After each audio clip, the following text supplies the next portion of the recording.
Push P. Hey you guys, welcome back to my channel. It's your girl Ashley, and we're about to just get into today's video.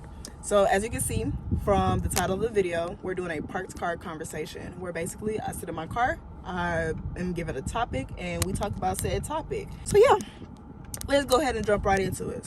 So today's topic is really don't really know what I want to call it yet, but basically it's a situation with a Turo guest. People don't realize it's more to the business than just renting out a car. You know what I'm saying? Or putting this car here for the person to come pick it up, or making sure a car is clean, or whatever the case may be. It's way more to it than that. You still have to have good customer service. You still have to deal with customers. You still have to speak to these customers, and not customers but guests, but speak to these guests and explain to them what it is that they need to do, and they have to explain to you what it is that they need or want, or whatever the case may be. So for this guest, I'm gonna call him Fred instead of saying his regular name, just in case. If you're watching, don't book again. All right.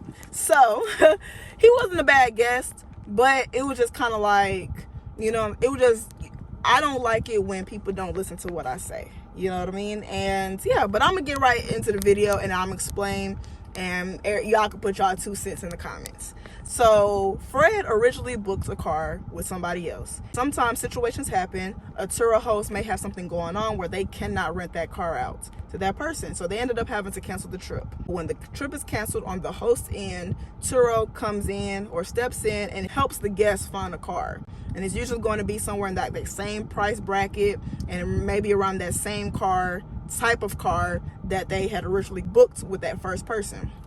So I ended up getting picked, or Turo ended up booking the car with me.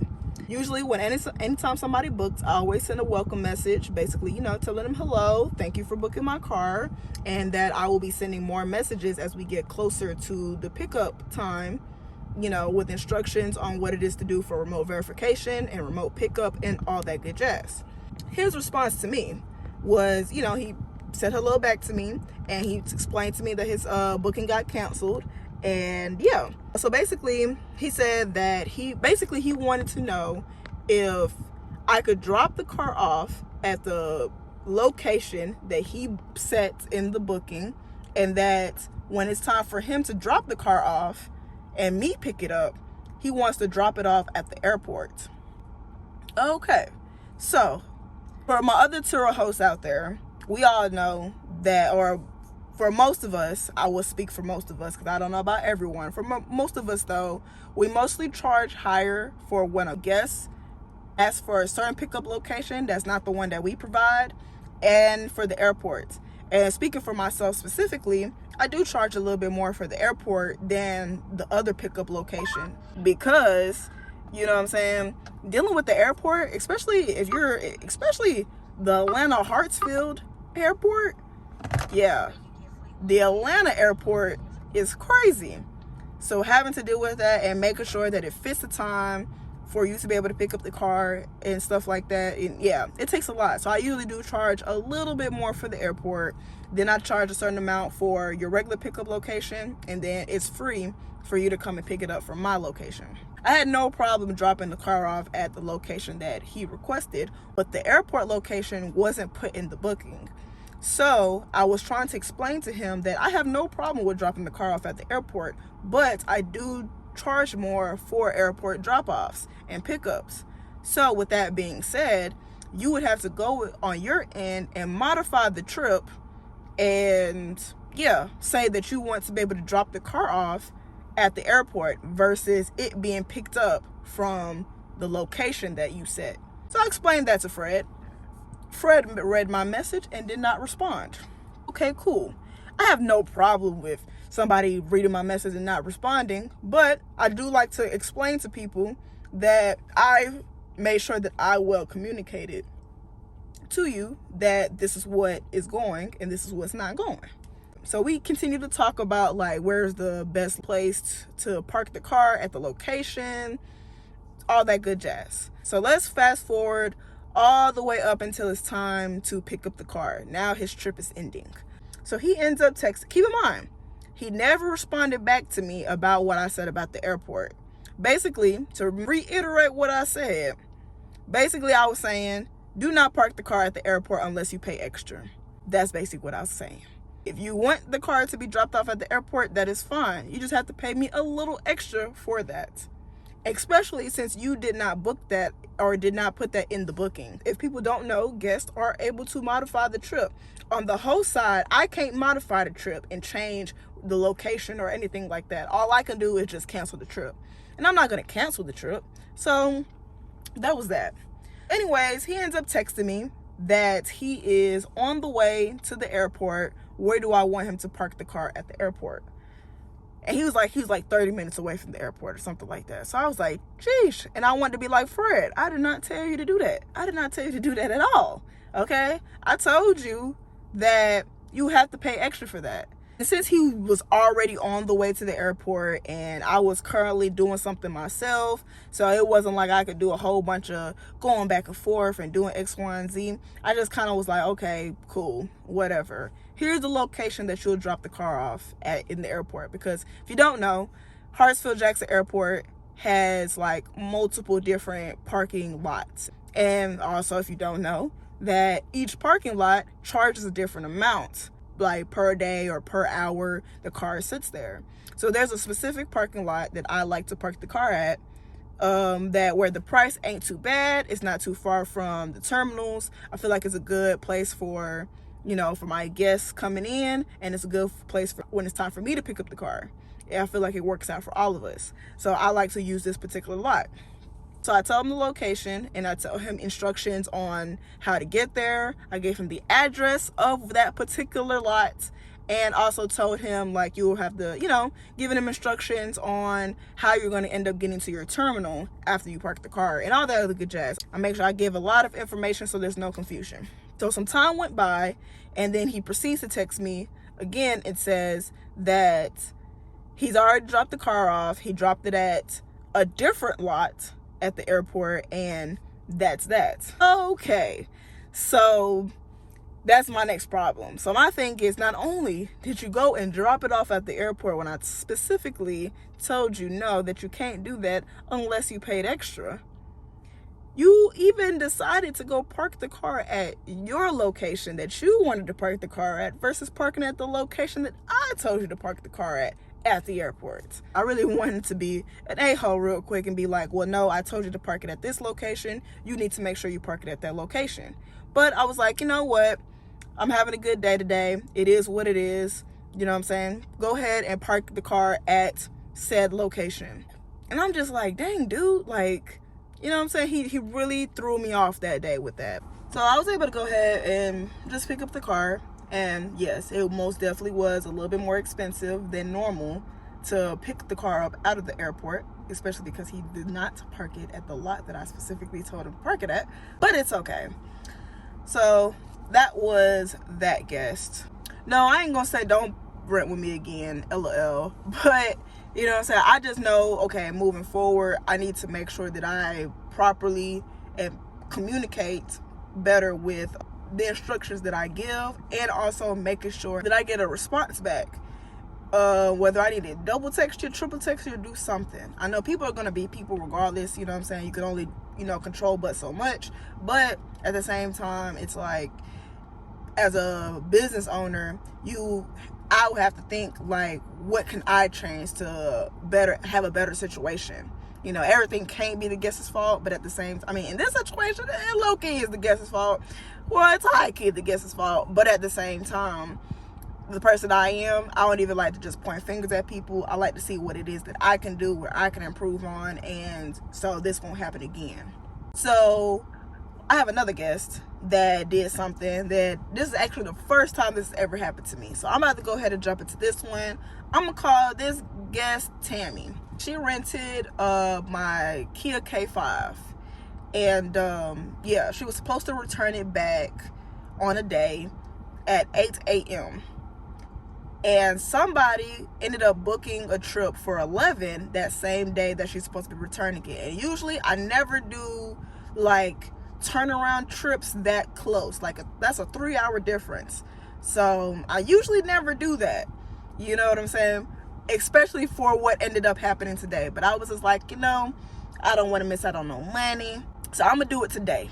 So she rented the car out or whatever. Boom, 8 o'clock comes. Well, usually I send a message about an hour before or an hour and a half before, basically saying like, hey, your trip's about to end, you know, just giving you kind of like a reminder just in case if you didn't know. Yeah, so I let you know like, yeah, your trip's about to end, here are the instructions on what you need to do to be able to check out. So I sent that message at like 7 a.m. Keep in mind, trip ends at 8. So I sent the message at 7. I didn't get a response back from her till like 9 something, like 9:30. She basically was like, oh my gosh, I thought I had rented the car out till tomorrow morning. I just now saw that it ends and I'm an hour away from the location. What should I do? This hasn't happened to me. That's exactly what she said. And here's one of those situations where I really be trying not to be a smart ass, because I guess people nowadays are too sensitive and don't like smart asses, but I really want to be like, the only thing you need to do is just return the car. I said something like that, but I just found I guess you could say a more professional way to say it. But yeah, in a situation like that, that's the only thing that you can do. I mean, are you assuming that you're just gonna keep the car or something like that? Like what, you know? So like, yeah, you're gonna just return the car. And honestly, the car is actually officially late at that time. I've never have charged somebody a late fee before. I've never had somebody return a car late. Or I actually have had somebody return a car late, let me not lie, but they properly communicated it with me. They told me an hour in advance, like, hey, we're in traffic or whatever, we're, you know, things like that. I totally understand that, you know what I'm saying? Traffic in Atlanta is horrible. So I get it. You just going down the street, it takes somebody 30 minutes just to get from one stop sign to another with the way traffic in Atlanta is, so I get it. But like a situation like that, where like what she did, that was just being like neglectful. And on top of it, I sent her a message well in advance, so that when, like, you know, maybe she wasn't awake, you know, it's pretty early in the day. I mean, yeah, pretty early in the morning, you know, but still, I sent you a message, and yeah, so you already knew, and you should have been trying to prepare yourself. So I basically told her, like, you know, I'm a very understanding person. I try to be, at least. But I just basically was like, okay, I understand, it's cool. Try to return the car as soon as you can and as safely as you can, because I don't need you to be pushing 110 across Atlanta trying to return the car. It's not that deep, okay? I'd rather you get to the drop-off location as safely as you can, you know, but as quickly as you can as well.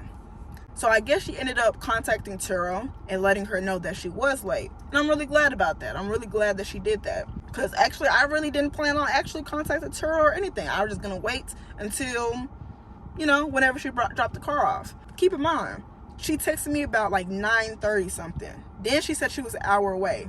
9 out of 10, by the time that she sent that message, she probably was still in the bed somewhere, you know what I'm saying, nowhere near ready to just hop in the car and go. She would still have to like get ready and get herself situated. I don't know if she was at a hotel or Airbnb or whatever the case may be, so she had to probably still pack her stuff up, whatever. So I was kind of like panicking a little bit, because the car needed to rent out at 11. The next person was picking up the car at 11.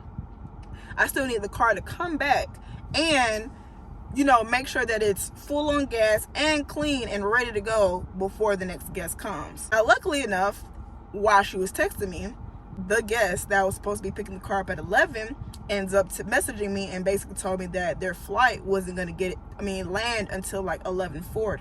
So I was like, okay, bet. Like, that worked out great.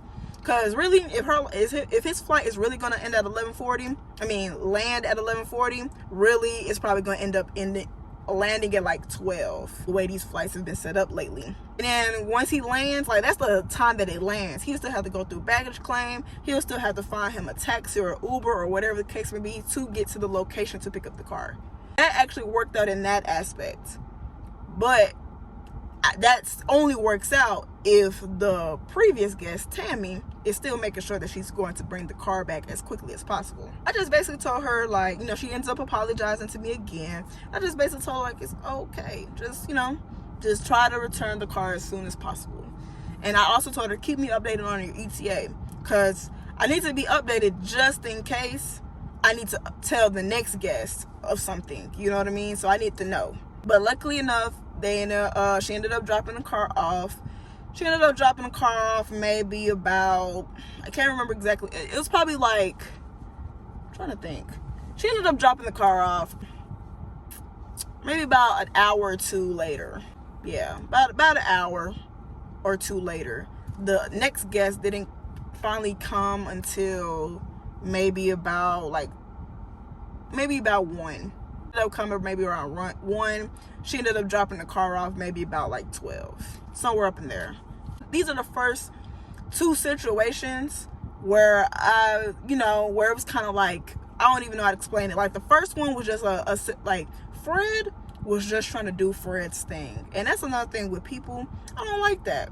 You know what I'm saying? Like, I understand people have the mindset like, I'm paying you, so you should, like, you know what I'm saying, go based off of what I want.